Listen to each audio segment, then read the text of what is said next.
Hi అందరికీ ఈరోజైతే ఒక మంచి హెల్దీ సమ్మర్ రెసిపీ మీతో షేర్ చేస్తున్నాను. ఖచ్చితంగా ట్రై చేయండి. మా ఇంట్లో మా పిల్లలు ఎంత టేస్టీగా చేసినా అసలు రైస్ కర్రీ తినట్లేరు. మీ ఇంట్లో మీ పిల్లలు ఇలానే ఉంటే ఇలా ఒక్కసారి ట్రై చేయండి. ఇష్టంగా తింటారు అండ్ మంచి హెల్దీ కూడా.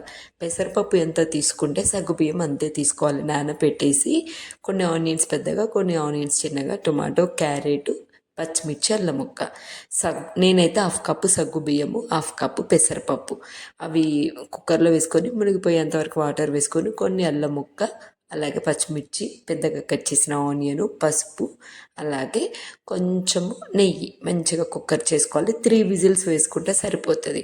మంచిగా కుక్ అయిపోతుంది. ఈ విధంగా ఒక్కసారి స్పూన్తో ఇలా కలిపేసుకోండి. 3 విజిల్స్కి మంచిగా నానిపోయి ఉంటుంది కాబట్టి కుక్ అయిపోయి. ప్యాన్లో కొంచెం ఆయిల్ వేసి కొన్ని పల్లీలు, జీడిపప్పులు మంచిగా ఇలా రోస్ట్ చేసుకున్నాను.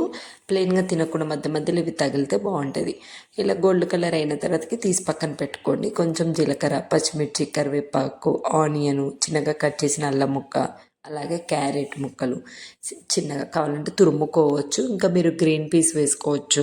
నా దగ్గర ప్రజెంట్ లేదు అంటే గ్రీన్ పీస్, అందుకేం వేయలేదు. అలాగే చిన్న పొటాటో కూడా వేసుకోవాలి. ఈ విధంగా మగ్గిన తర్వాత వెజిటేబుల్స్, సాల్ట్ కొద్దిగా, రెడ్ చిల్లీ ఫ్లాక్స్, ఆర్గాను, ఇది లేకుంటే పెప్పర్, ధనియా పౌడర్, అది కూడా లేకుంటే గరం మసాలా, కారం అలా వేసుకోండి.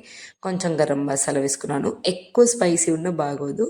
ఇలా మంచిగా మిక్స్ అయిపోయిన తర్వాతకి కుక్కర్ నుంచి మన కుక్కర్లో వేసుకున్నాం కదా పెసరపప్పు, సగ్గుబియ్యము, అది వేసుకోండి. మంచి విధంగా మిక్స్ చేసుకోండి. ఇంకా మంచి టేస్ట్, థిక్ కన్సిస్టెన్సీ లాగా రావాలంటే ఒక 2 స్పూన్స్ వరకు రాగి ఫ్లోర్ వేసుకొని, ఈ విధంగా మీరు రాగి ఫ్లోర్ బదులు జోవర్ అంటే జొన్నపిండి కూడా వేసుకోవచ్చు. వాటర్లో ఇలా మంచిగా లంప్స్ లేకుండా కలిపేసి బాయిల్ అంటే ఉడుకుతున్న కిచడీలో వేసేసుకోండి. ఇంకా టేస్ట్ బాగుంటుంది. అసలు ఈ రాగి పిండి వేసి చేస్తే ఒకసారి ట్రై చేయండి. పిల్లలు కూడా మంచిగా తినేస్తారు. ఈ సమ్మర్లో ఎలాంటి కర్రీకి చేసిన పిల్లలు ఇష్టంగా తినట్లేరు అన్న వాళ్ళకైతే ఇది బెస్ట్ రెసిపీ.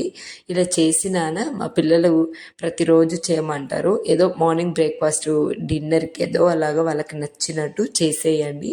పెసరపప్పు మంచి ప్రోటీనే. ఈ విధంగా నేను వేపుకున్న పల్లీలు, జీడిపప్పులు వేసుకున్నాను. ఒకసారి ట్రై చేసి చూడండి.